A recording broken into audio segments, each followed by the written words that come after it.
안녕하세요. 오늘은 2월 20일 목요일이죠. 연중 6주간 마르코복음 8장 27절에서 33절입니다.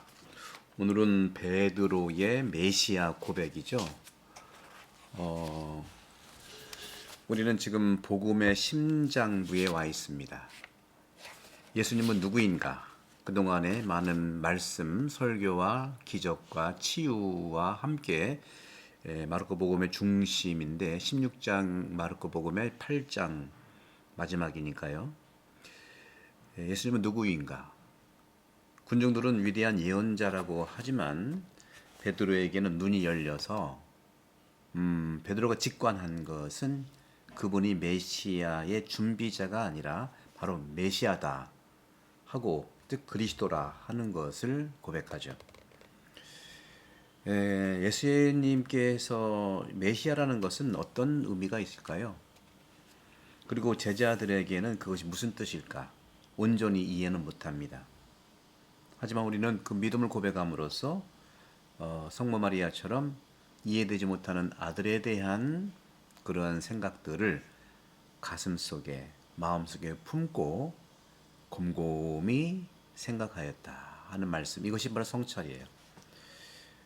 그동안 이 마르코복음 7장, 8장 계속 이어오면서 귀머거리, 벙어리를 치유하셨고 어제는 소경을 치유하셨는데, 이 모든 것이 사실은 성찰과 식별의 영적 가치들을 포함하고 있는 거죠. 귀머거리는 우리가 들려야 되는 거죠. 소통, 경청, 연결되는 거죠. 그럼 소경은 어떤 겁니까? 잘 봐야 되는 것이죠. 그래서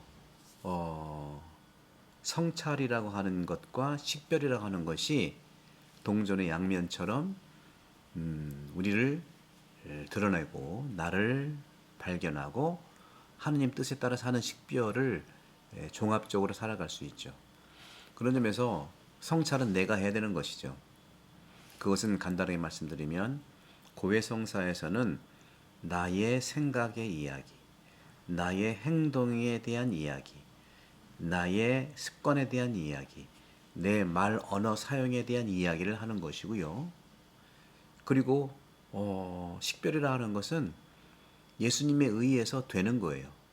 성찰은 내가 하고 식별은 주님에 의해서 된다는 것이죠.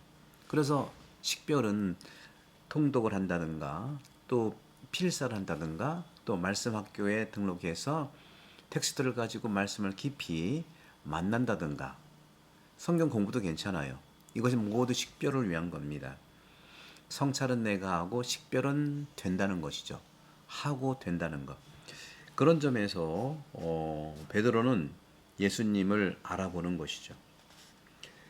예수 그리스도라는 호칭 자체가 예수님께서는 나의 구원자이십니다 하는 신앙 고백을 가지고 있는데, 우리는 예수님을 이렇게 어떤 자세로 고백을 해야 될까 하는 것이죠. 19세기 실증주의자들은요, 인간의 이성을 사진기에 비유했습니다. 렌즈가 열리고 바깥 세상은 뇌세포막인데 이미지가 찍혀서 새겨지는 완전한 기계일 수 있다는 것이죠. 하지만 현대심리학은 이런 옛 사고방식, 그것을 다르게 받아들입니다.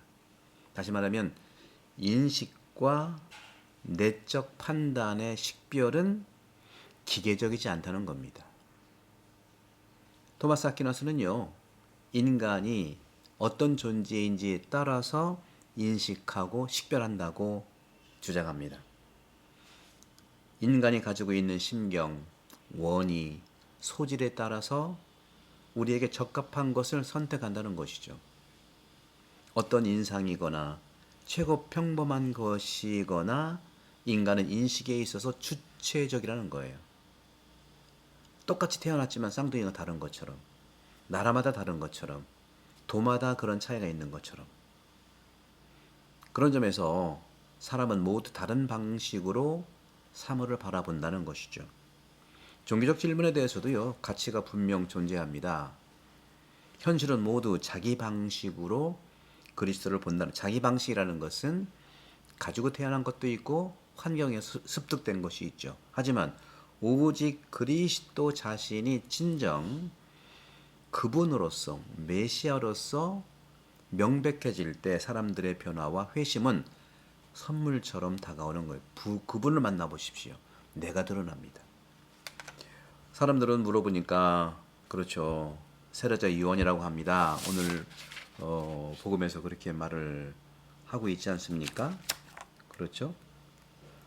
길에서 제자들에게 사람들이 나를 누구라고 하느냐 물어봤더니 첫 번째가 제자들은 세례자 요한이라고 하고 또 엘리야라고도 하고 또 예언자 가운데 한 분이라고 얘기를 하는 거예요.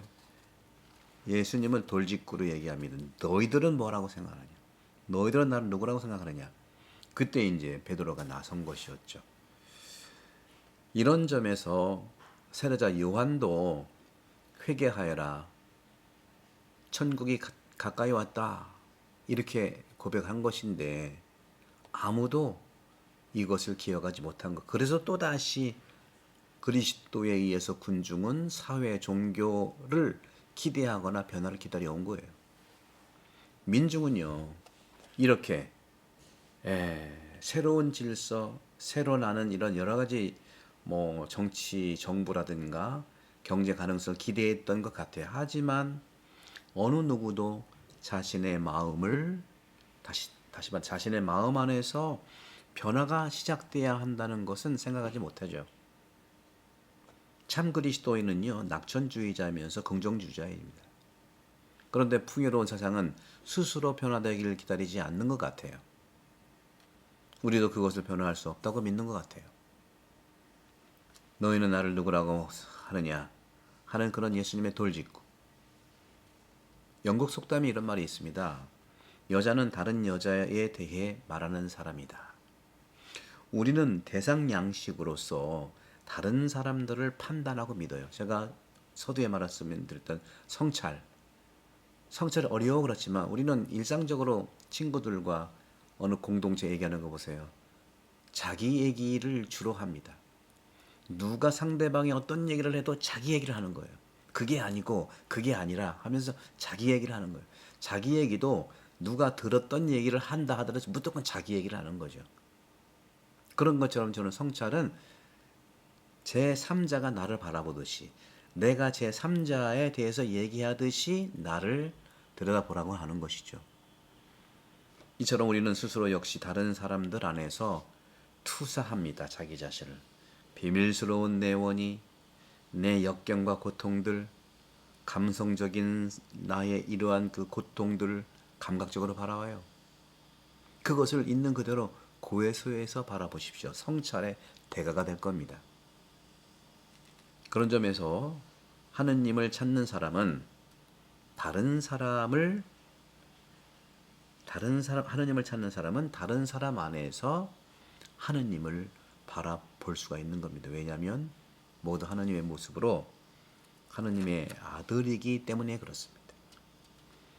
그리스도께서는 우리가 알 수도 있고 모를 수도 있고 하는 신비체예요. 그래서 인간의 마음이 하느님 안에 쉬기까지는 우리는 늘 마음이 불안하다, 찹찹하다 하고 아우구스트 성인은 말씀하신 겁니다. 당신은 하나님의 아들이십니다. 이 베드로의 이 고백, 천국에 들어간다고 하는 것은 어떤 뜻일까요? 예수님의 길을 가는 여정을 말합니다. 예수님의 길을 가는 그 자체가 천국의 입성이에요. 이제 제자들은 예수님의 신비를 직관하고 간파합니다. 예수님의 그룹은요, 예수님의 제자단은요, 십자가의 길에서 스승을 따르도록 불린 사람이에요. 우리도 이제 4월 부활 때쯤이면 14처 십자가 기도공원이 완성되는데 십자가의 길을 하면서 주님의 길을 따라가면서 그 길에서 스승을 따르도록 축복받고 불리운 것입니다. 이렇게 천국이 시작되는 거예요. 십자가의 길을 가보십시오. 예수님께서는 하느님 나라를 이 땅에서 실현하기 시작하신 건데 이러한 하느님 나라, 천국, 아니 신국, 더 이상 이해할 나라가 아니라 하느님 나라는 그 나라에 들어가는 나라입니다. 들어가면 그 과정에서 이해할 수가 있어요.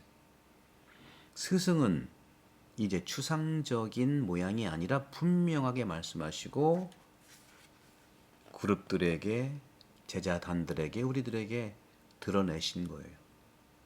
사람의 아들의 여정, 예루살렘에서의 계시, 앞으로 전개될 모든 이 마르코 복음의 2부의 모습들이 드러나는 것이죠. 예수님의 신비의 길은 이처럼 십자가의 여정이고 이것이 제자들이 따르는 신비의 길, 그 중심에 거룩한 변모인 부활의 징표가 드러나는 것이 바로 마르코복음 9장 2절에서 10절인데 그것이 바로 우리가 이제 다음 주 토요일 날이 바로 이거는 뭐 베드로 사도 축일이니까 이제 없고요. 본래는 있어야 되는 건데 그것이 이제 그렇죠. 그거는 이제 빠졌네. 베드로 중에 연결되면 그 거룩한 변모가 나타나는 건데 그런 모습을 볼 수 있겠습니다. 여러분들 다시 한번 주님께서 말씀하시는 메시아 고백, 십자가의 길 안에서 발견되시기를 축복드립니다. 구독, 선교 부탁드리고요. 성부와 성자와 성령께서는 여러분 모두를 강복합니다. 감사합니다.